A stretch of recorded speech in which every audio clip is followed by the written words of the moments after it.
Muy bien, ahí vamos. Lo primero que estamos compartiendo es el archivo que yo les había enviado, que tiene que ver con lo que vamos a hacer en la clase, es el esqueleto de la clase. La idea de que se los haya enviado antes tiene que ver con que ustedes ya vean por dónde voy a ir. Esa es una estrategia cognitiva para prepararlos a lo que se van a enfrentar y vean de qué se va a tratar. Y también decidan si van a participar en la videoconferencia o no. A algunos les puede parecer más familiar lo que vamos a abordar, a otros no. Primero vamos a ver si hay alguna pregunta sobre la asignatura en general y sobre la bibliografía. Después vamos a hablar un poquito de los foros, las wikis y el examen parcial. Y después la clase propiamente dicha, que el objetivo es aplicar a un cuento, el que yo les había dicho, algunos de los aspectos teóricos. Nosotros vamos a aplicar el cuento El almohadón de plumas. Algunas de las cosas que ustedes estuvieron viendo, leyendo en el cuadernillo teórico y en los apuntes. Es decir, tratar de ver en un ejemplo práctico todo lo que ustedes están viendo de teórico en el cuadernillo. ¿Cuál es el fin? ¿Cuál es la meta de esta aplicación? Que ustedes incorporen una mirada más teórica sobre un texto literario. Incorporen herramientas, ¿sí? No porque esto vaya a ser transferido exactamente así en el ensayo, sino para que ustedes puedan mirar desde otro lugar los cuentos y no quedarse agarrados, amarrados tanto al tema de la anécdota, ¿sí?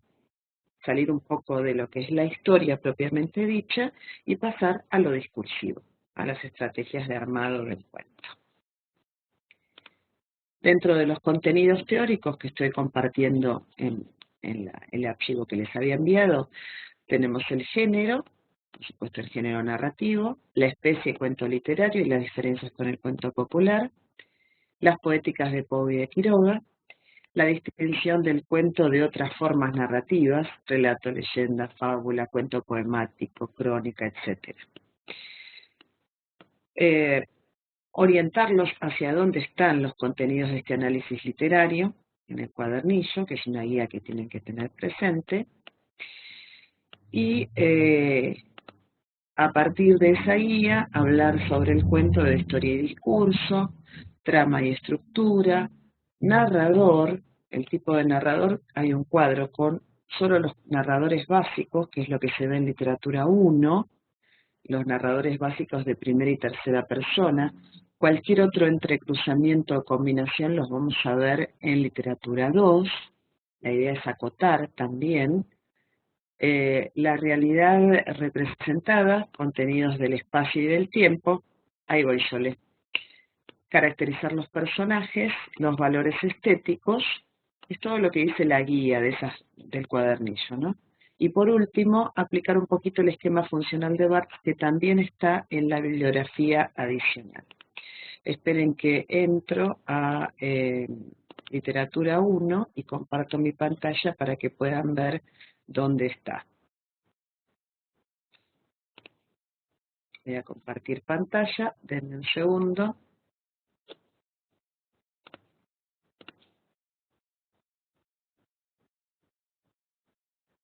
Ahí estoy compartiendo la pantalla. Material de lectura, bibliografía adicional, espacio de comunicación, material de lectura, bibliografía adicional abajo, ¿sí? Estamos hasta ahí. Dentro de bibliografía adicional hay una carpeta que es bibliografía adicional obligatoria, y ahí abrí, cliqué y están los textos que en general yo estuve refiriendo dentro de los apuntes como ejemplo. Acá. El último es focalizaciones básicas o punto de vista del narrador. ¿Sí? Y déjenme ver si está el esquema funcional también. Acá está. Arriba de todo es Barthes, Introducción a Análisis Estructural. Está primero el libro original completo. ¿Por qué? Porque si en algún momento ustedes deciden citarlo, referenciarlo, es bueno que conozcan el material de primera mano. Y en segunda instancia está un resumencito que yo hice de lo que en realidad es lo más utilizado de esquema funcional que aparece en el análisis estructural del relato.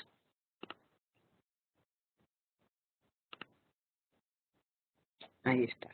Díganme ahora si lo vieron y después búsquenlo tranquilas, ¿sí?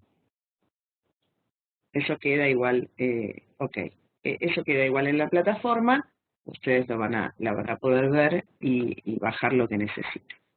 Yo a veces lo numero, me parece mejor numerar por un tema de organización, porque a veces los docentes subimos cosas y nos olvidamos algunas veces de avisar, entonces por ahí si están numerados ustedes saben que pueden llegar a buscarlo. A ver, tengo 7 archivos y ahí está 9, entonces saben bien cuál es el que les falta.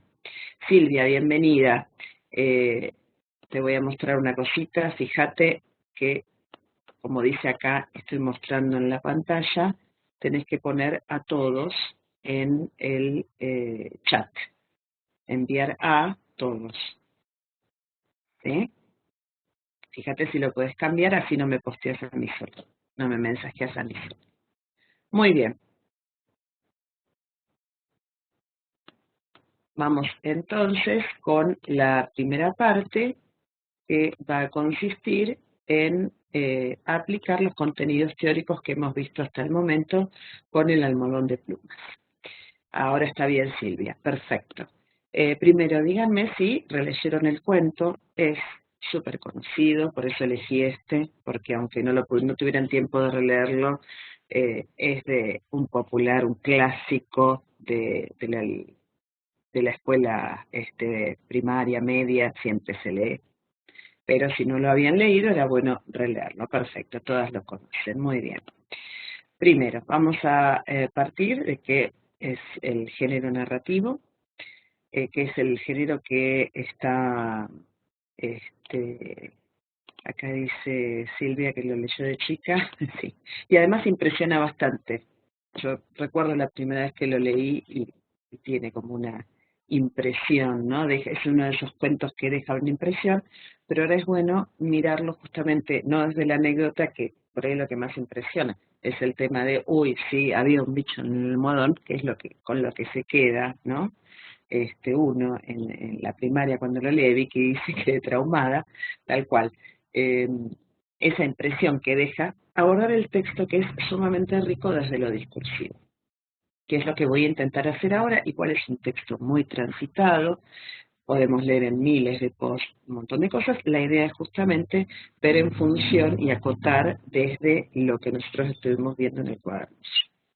Primero, por supuesto, género narrativo, está escrito en prosa. Prosa son párrafos que se desarrollan una historia en un tiempo y en un lugar determinado. Se desarrollan esos hechos, ¿no? Acá no podemos hablar de un lugar geográfico determinado, pero sí, digamos, lugar geográfico, como decir Buenos Aires, Entre Ríos, La Pampa, no podemos decir eso.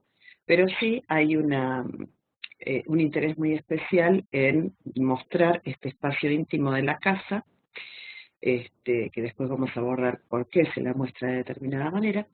Y la época, lo único que podemos decir es que no nos sitúa en la realidad, en la actualidad. ¿Por qué? Porque, digamos, hay como una falta de medios de comunicación o incluso la asistencia sanitaria, que no hay otra que no sea más de la asistencia del médico en la casa, ¿no? Lo importante es que recordemos que esto que estamos viendo dentro del cuento, es decir, a nosotros nos suena que no es actualidad. Bueno, ¿cómo podemos validar eso? Y en general podemos hacerlo a partir de los informantes que hay, por ejemplo, esto, ¿no? Falta de medio de comunicación, falta de teléfono, por ejemplo, ¿sí? Muy bien, vamos a ver, se están sumando. Sole, Dani, María Inés, perfecto, Silvia ahora. Muy bien. Sigo con la guía que les di al inicio. Especie, cuento literario. En el cuadernillo y en lo que estamos viendo hay una distinción muy fuerte de cuento literario y cuento popular. Yo incluso enriquecí un poquito lo que decía el cuadernillo con un cuadro que está extraído de una bibliografía para que vieran, ¿no?, las diferencias entre cuento literario y cuento popular.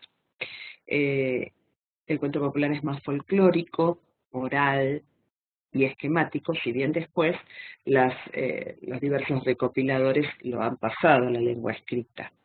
Pero como se mantienen esas fórmulas esquemáticas, ¿no? El de la mía una vez, el del lugar lejano, etc. Este no, este es un cuento literario. Hay un estilo muy marcado por el autor, que es conocido, no es un recopilador, en este caso, de algo que se transmitió oralmente. Y además recuerden el tema de las versiones, ¿no? Que esa es una de las características del cuento popular. Las versiones por ahí pueden variar, porque como es de transmisión oral, algunos de los transmisores pueden hacer algún leve cambio, en vez de 2, 3 hermanas son 6 o 4, en vez de ser el padre es el tío, ¿sí? Y eso tiene que ver con alguna variante que en el momento de la oralidad se le ocurre al que está contando. En este caso no, pues es un cuento que fue publicado y eso ya no le da posibilidad de variantes o cambios. No utiliza además las fórmulas de había una vez, busca atrapar al lector desde la primera frase, eso sí, ¿no? Esa frase recordadísima en la literatura, su luna de miel fue un largo escalofrío, ¿no? Es una frase contundente, recordada, ¿no? Ya que predispone para el tipo de hechos que van a venir. Todo el largo escalofrío. Muy bien, siguiendo con el esqueleto que les di inicialmente. Poéticas, Poe y Quiroga. Vamos a ver, la de Poe. Recordamos que hay 3 principios, 3 pilares, ¿no?, que tiene la poética de Poe: brevedad, unidad de estructura y final sorpresivo. La unidad de estructura tiene como internamente 3 unidades que están relacionadas: de efecto, de interés y de tono o tonal, ¿no? Quiroga, aunque no siempre lo admitía en otros escritos, tendía mucho, en muchos de sus cuentos, en los de cuentos de amor y locura y de muerte, en muchos tiende hacia estos 3 principios o pilares, ¿no? Está como muy presente. Vamos a ver si los podemos aplicar a este cuento del almohadón de plumas. Primero, brevedad. Se lee de un tirón. Esto es innegable. Página y media, creo que, no más que eso, tenía de extensión. Es breve, pero además eso no se desvía hacia otras ramificaciones. No deja nunca que decaiga el interés del lector. Y además, la brevedad, recuerdan lo que yo insistía en el apunte, el verdadero protagonista del cuento es el hecho único. O sea, eso está permanentemente relacionado con la brevedad. El hecho único tiene que ver con la enfermedad aparentemente incurable de una mujer, ¿no? Eso es el hecho único, la unidad. ¿Cómo se da esta unidad?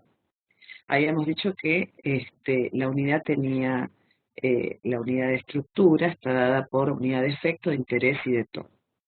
La de efecto, dice la teoría, que es la que conmueve al lector desde el inicio, ¿no? La primera frase, contundente, como un masaje. Su luna de miel fue un largo escalofrío.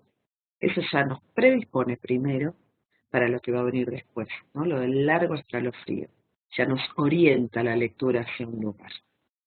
La de interés se engendra y crece a través de los hechos, de los enigmas que se van planteando, y en este caso es el progreso de la enfermedad de Alicia, los efectos que hay en ella el deterioro, y por saber qué le pasa, ¿no?, es que seguimos leyendo.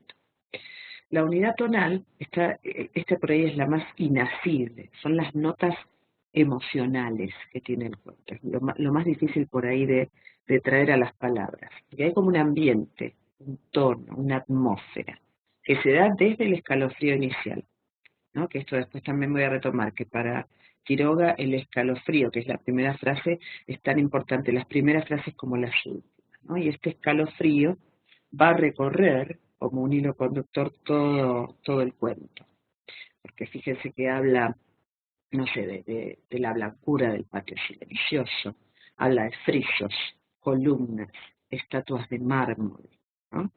Todo eso producía una otoñal impresión de palacio encantado, ¿no? Todo eso, fíjense que más que una casa parece un palacio, Más que una casa, frisos, columnas, estatua de mármol, parece un cementerio. Todo en el cuento, no hay nada como, siempre recuerden esto para ahora y para literatura 2, no hay nada inocente en las menciones que tenemos dentro de los textos. Todo cumple alguna función, ¿no? El lector ingenuo por ahí los pasa por alto o no los lee estos detalles, ¿no? Y la idea de literatura 1 y 2, el hilo conductor es convertirnos en verdaderos lectores expertos. Entonces, estas cosas que por ahí están en un párrafo dentro del cuento, es traerlas hacia el consciente, ¿no? Y ver cuál es la función. Blancura, silencio, friso, columnas, estatuas de mar. Después dice, brillo glacial del estuco. Estuco es como ese preparado de cal. Sin rasguño en las paredes, desapacible frío. Los pasos hallaban eco en toda la casa, ¿no? Y todo esto que son las notas emocionales, también está reforzado por el tema de el semblante, los pasos de Jordán, por ejemplo, ¿no? que esa imagen auditiva de los pasos que resonaban en la casa, el rígido cielo de amor, dice en algún momento, ¿no? Visiones de Alicia después ya, hacia el final de la enfermedad. Todo esto contribuye a una atmósfera, a un ambiente, a esta unidad tonal que no se pierde a lo largo del cuento. En este punto el cuento es magistral, ¿no? Como no pierde desde la primera frase hacia el final este tono del. Muy bien, entonces, brevedad se lee de un tirón. Unidad de estructura, dada por el efecto, el interés y la unidad tonal. Y el último pilar es, por supuesto, el final sorpresivo, ¿no? Que se da con la identificación de la causa de la enfermedad de Lice. Lo que parece una enfermedad incurable, una anemia perniciosa, tiene este final sorpresivo que es la explicación al hallar el bicho repulsivo que está entre las plumas y que es lo que más que sorprende, impresiona, ¿no? Y que por ahí cuando lo leemos de chicos es lo que más nos queda del cuento. Ahora estamos tratando de entrar por otro lado, ver cómo llegamos a ese final sorpresivo. ¿Está? Quiroga del su decálogo, estamos viendo en este punto para los que se fueron incorporando las poéticas. Quiroga del su decálogo rescata la importancia de la frase del inicio y las frases del final. Creo que es en la máxima quinta, ¿no? En un cuento bien logrado dice las 3 primeras líneas tienen la misma importancia o casi la misma importancia de las 3 últimas, ¿no? Lo del largo escalofrío y además que dice el carácter duro de su marido heló sus soñadas niñerías de novia, ¿no? Todo eso habla de una narración condensada, intensa, que no se distrae de otros adornos estilísticos ni otras descripciones. Y esto se da también con ideas traducidas en oraciones no demasiado largas, ¿no? No es raro que adelgazara. Desde el tercer día el hundimiento no la abandonó más. Perdió luego el conocimiento. Murió por fin. Todas frases cortas. Todo esto condensa mucho el tono, la atmósfera y los hechos, ¿no?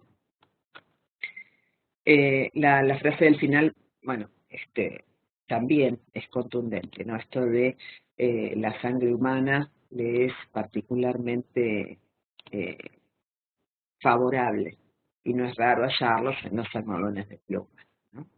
Eso de saltar al presente, ¿no? La sangre humana parece y no es raro. Eso le brinda también una intensidad que nos trae a nuestro propio presente, pues es como una máxima. El presente indicativo es como la regla, los libros de historia lo usan, los libros de las eh, normativas, los libros de los resultados de los experimentos, ¿no? Entonces ¿no? Es un presente fuerte de enunciación que también trae esto que ocurrió en algún lugar y que estaba narrado en pasado, al traerlo al presente, eh, tiene que ver con traerlo a nuestro propio presente, ¿no? Entonces, eso del presente también ayuda a que esa frase final sea tan contundente. Muy bien. Vamos a pasar ahora a la distinción de las formas narrativas breves, el relato, la fábula, la leyenda, ¿no? ¿Por qué hacemos esto? Porque también por los contrarios separamos el cuento con sus características propias, ¿no? de otras formas narrativas. El cuento no está tratado en el material teórico como una forma narrativa breve. Es el cuento versus otras formas narrativas. Principal, esto que es una pregunta de examen, es ¿qué es lo que diferencia el cuento del relato? Si bien hay numerosos eh, teóricos y bibliografías que ustedes van a encontrar que está como utilizado diferenciadamente el concepto de relato y el concepto de cuento. Acá hilamos muy fino y tratamos de llamar cuento lo que es cuento y relato lo que es relato, ¿no? El relato tiene, el cuento tiene el conflicto, esa tensión narrativa. ¿Qué significa? Que eso, en esa tensión hay una lucha de fuerzas y de esa lucha algo debe resolverse, de esa tensión. En este cuento, ¿no? Ese conflicto es la enfermedad inexorable de Alicia y las maneras que tenemos de tratar de paliar esa enfermedad, la manera que tiene el marido de tratar de paliar esa enfermedad y que no tiene un desenlace positivo. Yo creo que en algún momento les fui la distinción de por qué no es leyenda, mito, fábula, en un breve cuadrito.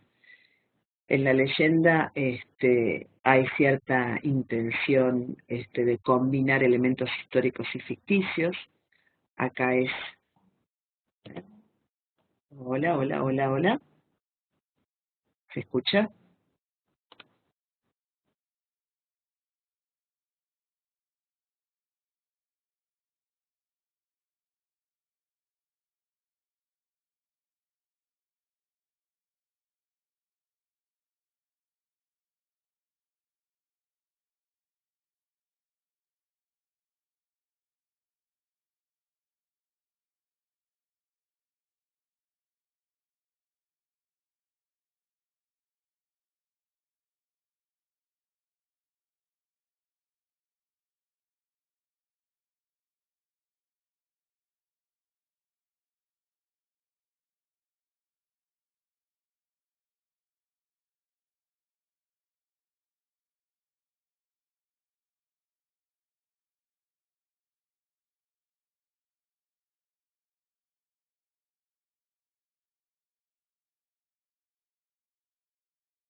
En las páginas que están mostradas en amarillito en esto que yo les enseñé.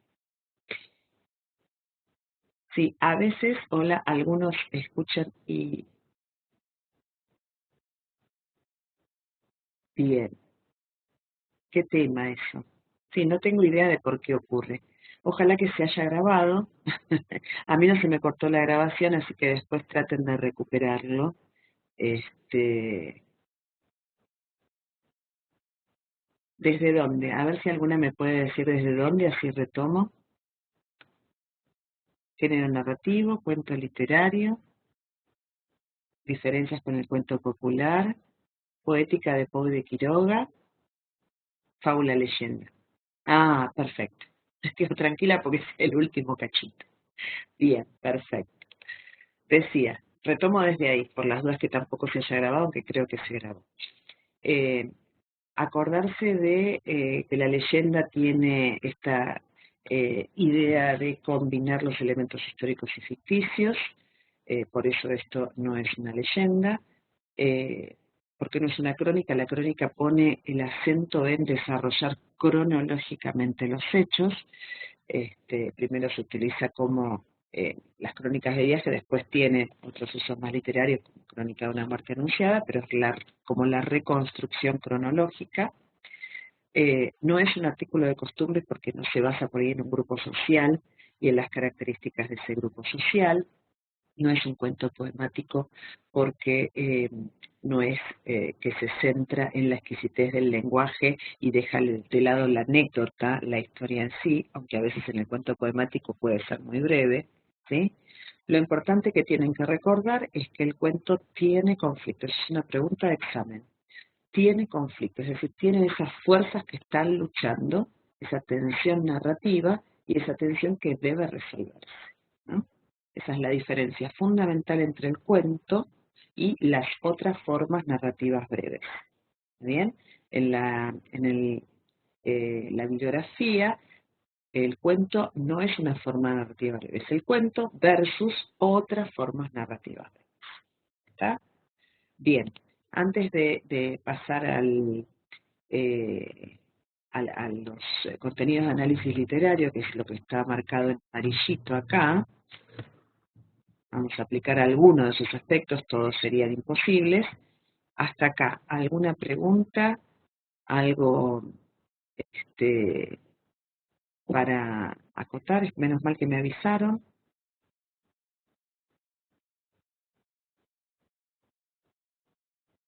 Claro, no es que salen del cuento, es un versus. El cuento, por un lado, tiene sus características, que de hecho en lo que se centra en la bibliografía, que es el cuento, que los primeros contarios, cuando empieza el análisis teórico del cuento que es con Poe, en el ensayo Hawthorne, ¿sí? Pero el cuento existe de mucho antes, eh, qué conflicto tiene, cuáles son los tres pilares, los teóricos que hacen la poética del cuento. Ahora, todo eso del cuento es versus otras formas narrativas que no son cuentos. ¿Está bien? El relato, que esa es la diferencia, pregunta de examen, diferencias cuento-relato, ¿no? La leyenda, la fábula, ¿qué más dice? El cuento poemático, la crónica, el artículo de costumbres, ¿no? Que más que nada parece como una descripción de un grupo social, y algo le pasa, algo ocurre, pero no está este conflicto que es la característica del cuento, ¿sí? Y recuérdenme, si no lo sube después, si yo les había enviado un breve cuadrito donde estaban las diferencias entre mito, leyenda, fábula, que también son tres conceptos que eh, suelen utilizarse indistintamente y tienen algunas diferencias, ¿sí? Está, perfecto. ¿Se acuerdan dónde? Si no, ahora me fijo dónde estaba.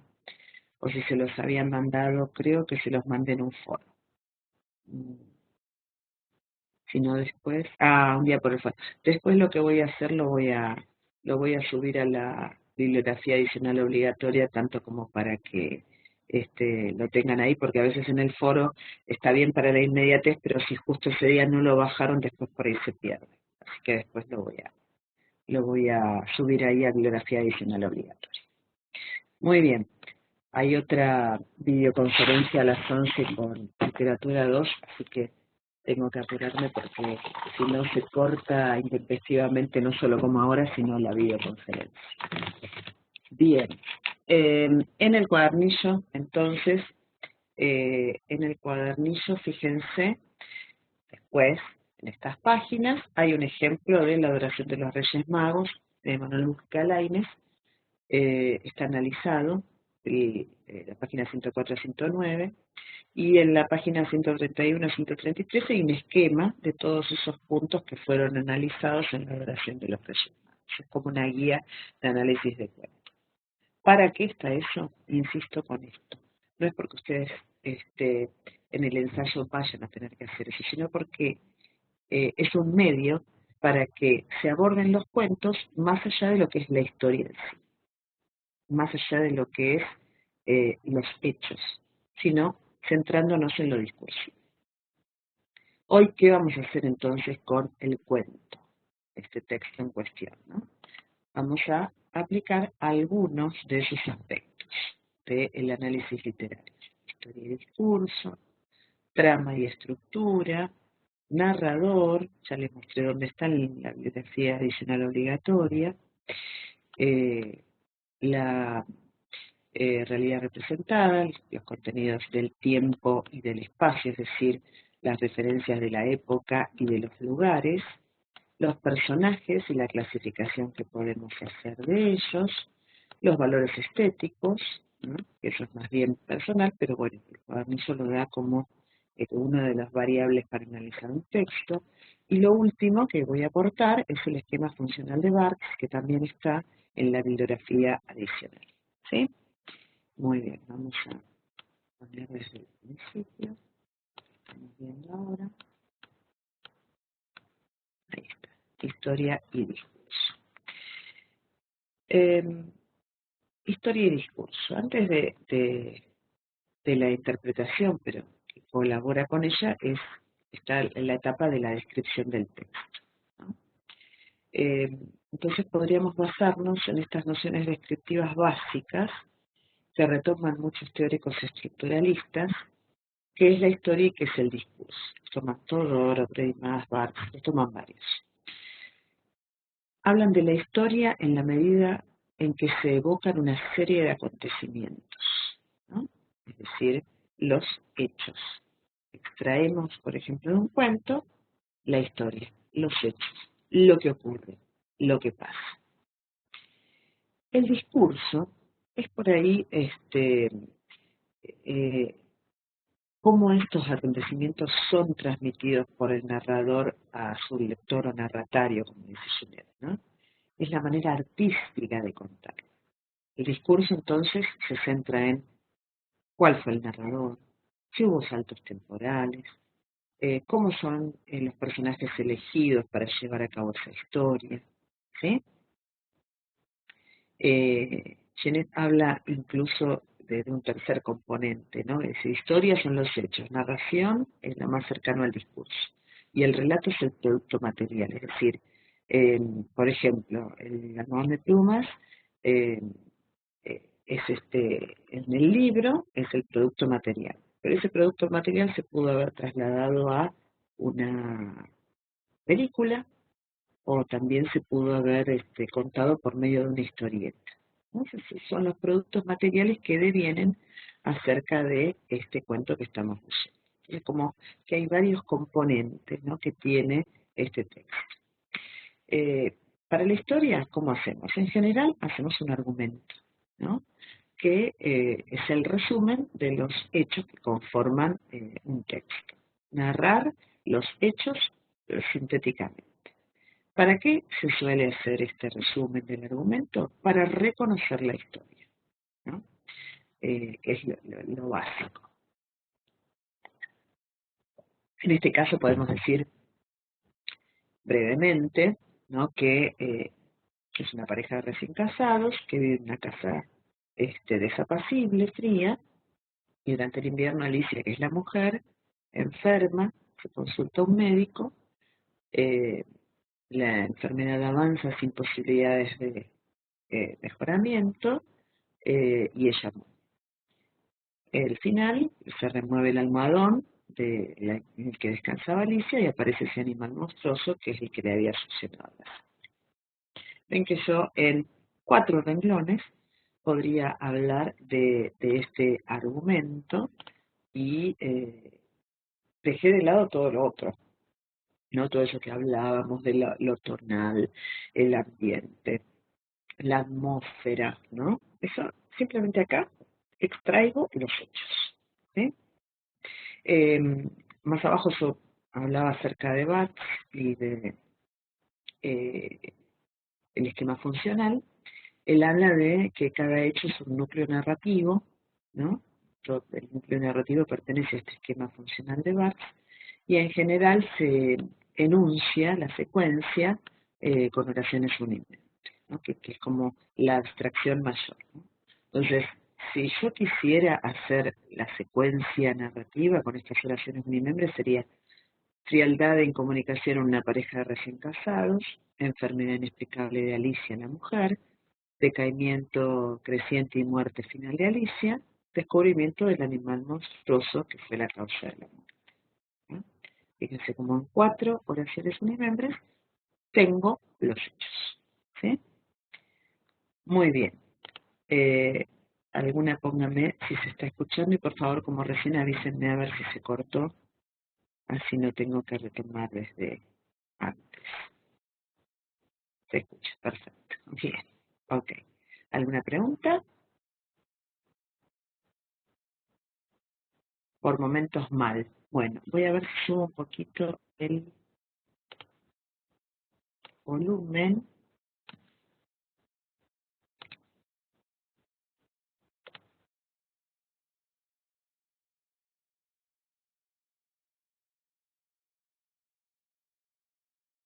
Con eso ya no tengo mucha idea de qué puede pasar.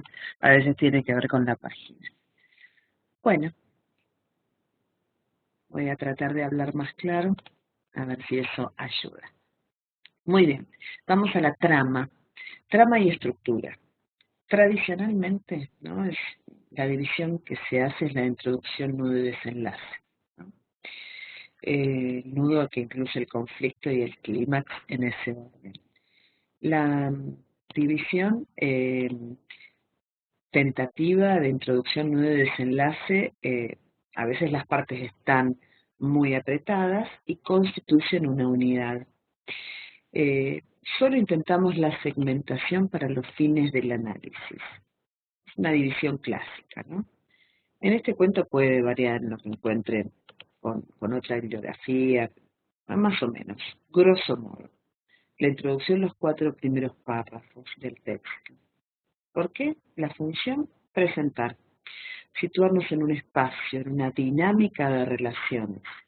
Adelantar alguna información.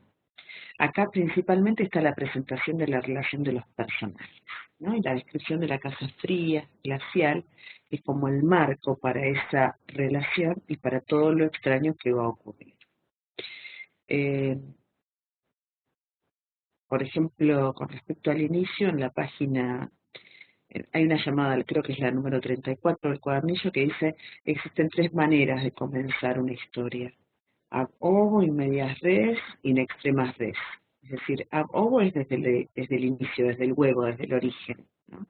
Es como que la historia avanza linealmente, marcando una secuencia sin quiebres. A veces los sucesos parecen empezar in medias res, es decir, en el medio de las cosas, o in extrema res, cuando ya terminaron. Muchas veces lo que ocurre es que el narrador completa, cuando aparece en medias res, en extrema res, va hacia atrás, ¿no?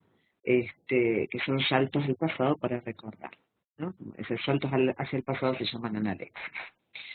La historia acá va desde el inicio, ¿no? Desde un poco antes del conflicto y avanza linealmente. Es bastante ordenada en ese sentido la historia. Para mí, el nudo o desarrollo se inicia en no es raro que adelgazar. Ahí se inicia como la parte central y más extensa. A lo largo de ese hecho de que no es raro que adelgazara, se presenta más fuertemente el conflicto, ¿no? La inexplicable enfermedad, ¿no? Y después se da el clímax. Recuerden que se plantea el conflicto y después hay una tensión ascendente hacia el clímax. El clímax es el punto de mayor intensidad emocional de un cuento. Se da entonces hacia arriba, ascendentemente, hasta la muerte de Alicia, ¿no? Ahí las notas emocionales decaen, ¿no? Y antes de que decaiga del todo se produce el desenlace sorpresivo. ¿Desenlace qué es? Obviamente, en este caso es el cierre final, ¿no? Entonces dijimos, el conflicto es la enfermedad y la imposibilidad de la cura, ¿no? El avance de la enfermedad y la imposibilidad de la cura. Y después de plantear el conflicto viene el clímax, que es el punto máximo de tensión, que se da con, bueno, primero las alucinaciones y después la muerte. Y ahí decae la tensión, decae. Y antes que decaiga está digamos, la aclaración del conflicto, la aclaración, si se quiere, del enigma, se produce esa explicación final. Y acá es, por supuesto, cuál fue la causa de la enfermedad de Alicia y el hallazgo del animal repulsivo. ¿Sí? Entonces, la idea de la división no es hacerlo por hacerlo. Dividir en introducción de un desenlace. Por ahí no nos sirve mucho si no reflexionamos qué es lo que nos aporta cada parte, ¿no? Esa presentación inicial de Alicia, del ambiente y de la relación con Jordan, eso es la introducción. Después, el conflicto es esa imposibilidad de la cura de la enfermedad de Alicia, ¿no? Las alucinaciones, la llamada del médico, todo es inútil, la inutilidad es. Y después, el clímax, punto mayor, la muerte, decae y explicación final. ¿Sí? Narrador. Fíjense que en el cuadro de narradores, insisto con esto que dije al inicio, están los básicos nomás. En literatura 1 se ven los básicos de la primera persona y de la tercera persona. Hay muchos más en el sentido de entrecruzamientos y de otro tipo de cuentos. Eso los vamos a abordar en literatura 2. Ahora solamente vamos a ver en literatura 1 el narrador en primera y el narrador en tercera. Y qué puntos, el narrador primero y tercera es la persona gramatical y los puntos de vista desde que se narra. El hecho de decir primera o tercera persona indica si el narrador en primera persona está desde adentro de la historia, ¿no? Desde el yo, o la dicción externa está dada desde la tercera persona. ¿Cómo vamos a detectar esto? A partir del uso gramatical de los verbos, ¿no? Acá vemos cómo hay un narrador en tercera persona porque observamos los verbos ya desde el inicio que están en tercera. Fue, lo, quería, se habían casado, ¿sí? Y podemos hablar de un narrador bastante omnisciente que accede a las conciencias de los personajes, especialmente en los inicios del cuento, ¿no? Cuando habla acerca de las expectativas de Alicia acerca del casamiento. Vamos a ampliar en literatura 2. Este no es un tema en el que ahora me preocupe profundizar, porque después en literatura 2 se ven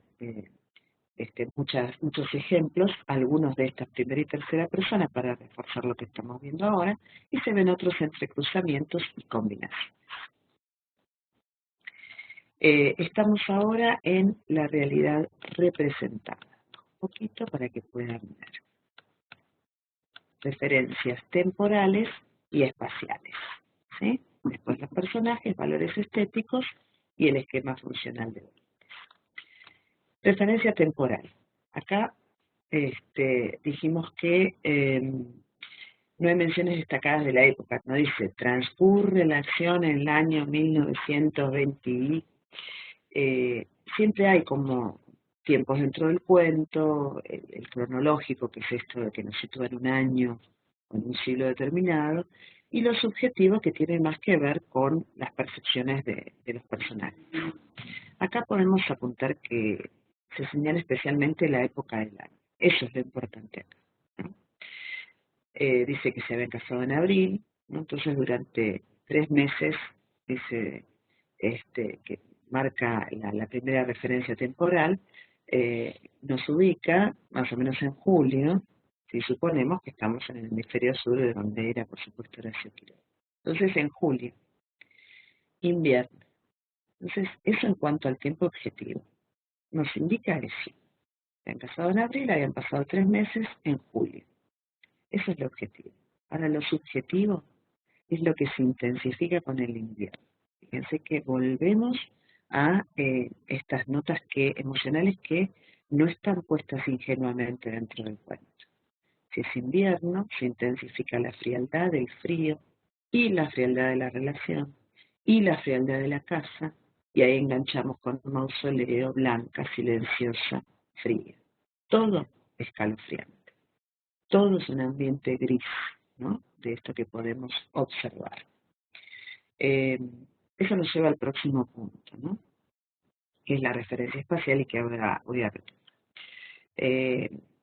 A veces hay, en cuanto al tiempo, referencias temporales que son los recuerdos y eso nos llevan hacia atrás, analexis, analepsis, o retrospección, también en el cine también es muy común este recurso, o hacia adelante, prolepsis o prolepsis. Los retardos acá o adelantos no ocurren, porque como les decía al principio, este es un cuento bastante lineal. La convivencia inicial, la llegada del invierno, ¿no? Y la referencia a los 5 días en que el animal vació a Alice, ¿no? La acción avanza linealmente. La referencia espacial, no tenemos algo geográfico fuerte. Sí sabemos que parece ser una casa apartada, pero la casa también es como un protagonista dentro del cuento. El estuco, el aspecto otoñal, el silencio, ¿no? Es el marco, lo espacial para la historia, pero que forma parte intrínseca con esta historia, ¿no? Fíjense cómo se cumple esto que decía el autor en el catálogo del perfecto cuentista, de que cada frase tiene que estar en relación con el hecho único, debe sugerir y estar en función de los hechos. Este ambiente opresivo, esta falta de comunicación, ¿no? Parece ser al principio lo que parece enfermar a Alicia. La casa tiene ese aspecto otoñal y de mausoleo, de rigidez, ¿no? Y glacial, todo como si fuera un cementerio porque se está formando ese campo semántico de la muerte. Todo nos está llevando hacia ese hecho de la muerte de Alicia. Después tenemos los personajes. El cuadernillo da como una distinción acerca de la tipología de los personajes, ¿no? El personaje es el que se mueve, ¿no? ¿Qué hacen en y con los hechos? Tienen cualidades físicas y espirituales, ¿no? Pero también los podemos describir por los intereses o móviles, es decir, a través de lo que hacen, a través de lo que dicen. La clasificación más difundida es la de protagonistas, secundarios, figuras de fondo, ¿no? Protagonistas que viene de protoagón, el que primero lucha. Protagonistas son los que asumen el peso de la narración. Secundarios, por supuesto, actúan más en segundo término, fuera del foco de las acciones primarias o hechos principales. Y las figuras de fondo no tienen desarrollo, participan de algún hecho aislado. Acá, por ejemplo, obviamente, no tenemos tanta variedad, ¿no?, de personajes. Principales Jordán y Alicia. ¿Y cuáles son las características? Alicia angelical y tímida, dice. Por momentos sometida al carácter rígido de su marido. Una idea del matrimonio que el narrador califica como ingenua niñería de novia. Una sola característica física es que es rubia. Bien eso, ¿no? La heroína del romanticismo, rubia, pálida, ¿no? Enferma también. Jordán es la antítesis de Alicia. Carácter duro, insensible, mudo, ¿no? Hay como una referencia a un solo aspecto físico que es la altura, ¿no? Esto se intensifica por ahí lo inalcanzable que podía ser desde Alicia, o también un poco la distancia insalvable que se va estableciendo entre ellos, pese al amor que dice que se tenía. Y después están los personajes secundarios, sus figuras de fondo, ¿no?, que no tienen desarrollo, no podemos decir mucho de ellos, que son el médico y la sirvienta. En el esquema de análisis, el cuadernillo también habla acerca de los valores estéticos, ¿sí? Por ahí la percepción de estos valores depende más de la formación literaria de cada lector o del grado de madurez que tengan al acercarse a los textos literarios. Más que nada va por los recursos gramaticales, por ejemplo, el valor estético de cómo se da en el cuento esta contundencia, y bueno, podemos acotar que son frases cortas, qué tipo de oraciones, ¿no? Si hay algún uso de figuras retóricas, yo les hice en algún momento un apuntecito con figuras retóricas, ¿no? Si hay recursos semánticos, si hay variedad de imágenes sensoriales y con qué función, Acá por ahí hay mucha imagen térmica, ¿no? De frío. Y si hay, por ejemplo, en otro tipo de textos, recursos más que tengan que ver con la fonética, con onomatopeyas, repeticiones. Lo importante de todo esto, desde mi punto de vista, no es desglosar el texto y simplemente decir acá hay esto, lo otro y lo demás allá, sino de que estos recursos nos hagan un sentido, tratar de jerarquizarlos, ¿no? Acá, por ejemplo, decir todas las imágenes solamente con el único criterio de extraerlas del cuento parece insuficiente, pero hablar de las imágenes visuales relacionadas con lo blanco y las imágenes térmicas de la casa y relacionarlas con la frialdad de la pareja, el silencio y la sensación de cementerio de la casa, y cómo todo esto nos guía, nos orienta a la lectura hacia la muerte. ¿Sí?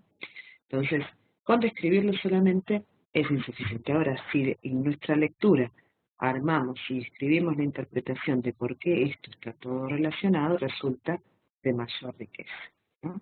¿Por qué digo esto? Porque a veces en la escuela media o en la escuela primaria incluso nos hacían sacar, ¿no? Haga la secuencia de hechos, haga cuáles son las imágenes, y queda ahí.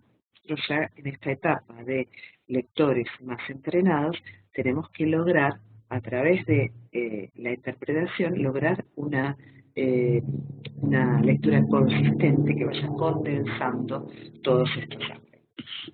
¿Sí? Lo último a lo que me voy a referir es el esquema funcional de Barthes, que como les decía al principio está en la bibliografía adicional obligatoria, está el texto de primera mano, de primera fuente, y está un resumencito con lo que se suele trabajar. Hay es una herramienta muy útil esto, el esquema funcional, para empezar a ver los textos desde otro lugar. En parte se habla de 4 funciones, ¿no? Las funciones cardinales son núcleos narrativos, las catálisis, los indicios y los informantes. Barthes aclara que no siempre se encuentran puros, es decir, un núcleo puede ser un indicio, a su vez, al mismo tiempo, digo, ¿no? O una catálisis puede ser catálisis e indicio al mismo tiempo. Más sencillo. Los núcleos son los hechos. Los mencioné en el argumento y puedo hacer las acciones unidas. Los informantes son menciones concretas de lugar geográfico o época. Acá recuerden que solo se menciona la casa y el invierno y cuántos días dura la agonía de Alicia. Las catálisis, básicamente descripciones, pero en este cuento tienen la particularidad de que las catálisis para mí son también indicios. Es decir, hay descripción de la casa y podemos llamarlo catálisis, pero es un indicio que es la más de estas 4 funciones, la más difícil de definir o de detectar. El indicio crea una atmósfera, es un dato metafórico, requiere de un trabajo de desciframiento por parte del lector, ¿no? Hay notaciones, cuestiones que tienen que ver con el indicio, ¿no? Que tienen que ver con el trabajo de lectura que hace un lector entrenado. Ya pensando en el ensayo final que van a hacer acerca de un cuento, por ejemplo, observar si el texto es más indicial o más funcional. Si es más funcional, va a tener hecho. En cambio, si es más indicial, los hechos son pocos, ¿no? Acá, de hecho, me parece que en lo concreto hay pocos hechos, pero hay mucho indicio, ¿no? No podemos pensar que la descripción sea inocente. Está plagado de indicios. Y eso tiene que ser parte de la actividad interpretativa o de desciframiento o de hermenéutica del lector. ¿Estamos hasta ahí? ¿Alguna pregunta? ¿Me escucharon? ¿Se escuchó? Espero que se esté grabando. ¿Están ahí? Ah, perfecto. Por un momento pensé que había quedado hablando sola. Muy bien. Tengo una invitación para el final.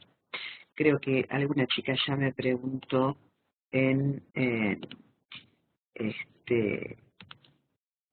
cuando estuvimos en el foro, me preguntaba ¿Cuándo está disponible la grabación? Ah, eso ya no depende de mí. Si dependiera de mí, en 5 minutos. Pero lo tiene que hacer otra persona que es la que se ocupa del tema de la plataforma. Antes de cerrar, porque me está corriendo el tiempo, voy a compartir pantalla con ustedes eh, para mostrarles mi pantalla.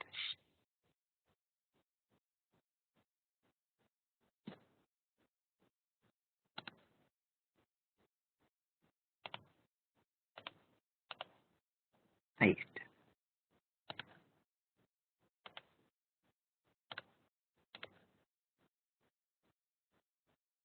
Ahí está. Bien. Habíamos visto la bibliografía adicional. Acá, escritura colaborativa wiki. Esto yo sé que por ahí no están con el suficiente tiempo. Es una invitación opcional para el que quiera y tenga tiempo de hacer una aproximación al análisis literario básico, ¿no? Fíjense que la wiki dice que es realización opcional. Eh, la idea es aproximarse a algunos de los cuentos y después socializar la aproximación. Se puede hacer de a dos, ¿no? Es una pequeña guía que yo hice acerca de algunos cuentos y que están las solapas ficheros, ¿no? Después me la envían a este correo electrónico que está acá en azulcito, yo la corrijo y la subo nuevamente a esta wiki para que todos puedan leer y aproximarse. ¿Cuál es la idea de la aproximación hacia el análisis literario? Empezar a entrenarlos en cómo mirar los textos teóricamente. Entonces, cliquean en aproximación, les abre la wiki y ahí tienen como una serie de solapas. ¿Ven?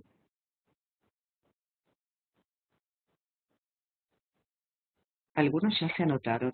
Dani, Isole, Alejandra, Inés, Noelia. ¿Sí? Karina. Perfecto. Con la fecha en la que se anotan. Pueden hacer de dos. Algunos que se anotaron de dos, si quieren sumar a alguien y contactarse, pueden hacerlo. ¿Cómo se anotan? Primero editan. Cliquean en editar. Les abre como una grilla. Y acá, por ejemplo, tipean, bla, bla. Y después, antes de cerrar, guarda. No voy a guardar porque esto es solo un ejemplo. ¿Sí? Fíjense que dice ficheros. En ficheros, yo lo que hago es ponerles las guías para analizar cualquiera de estos cuentos. ¿Sí? Por ejemplo, supongamos, eligen, me gustó a mí porque leí hace mucho La caída de la casa Washer. Entonces bajo el archivo, abro el archivo,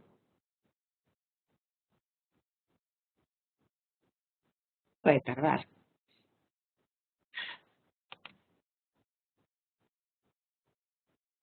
Está un poco lenta. Ah, no, ahí terminó de bajar.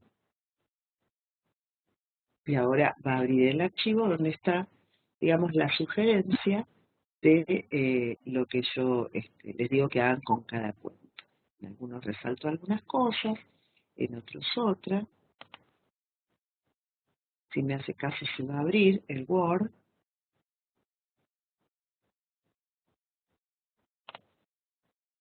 Son todos cuentos que o bien están en el cuadernillo de lecturas o bien son fácilmente conseguibles.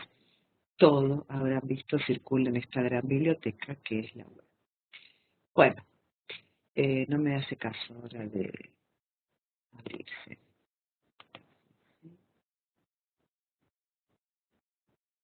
Ahí está. Ahí te contesto, ¿eh? ¿Ven? Aproximación al análisis literario y hay una serie de preguntas que tienen que ver con esto que vimos hoy, con aplicar alguno de los aspectos a lo que vimos hoy. ¿Está? Bien. Tengo compartición. Bueno. No. En el parcial, recuerden que, digamos, el análisis de los cuentos,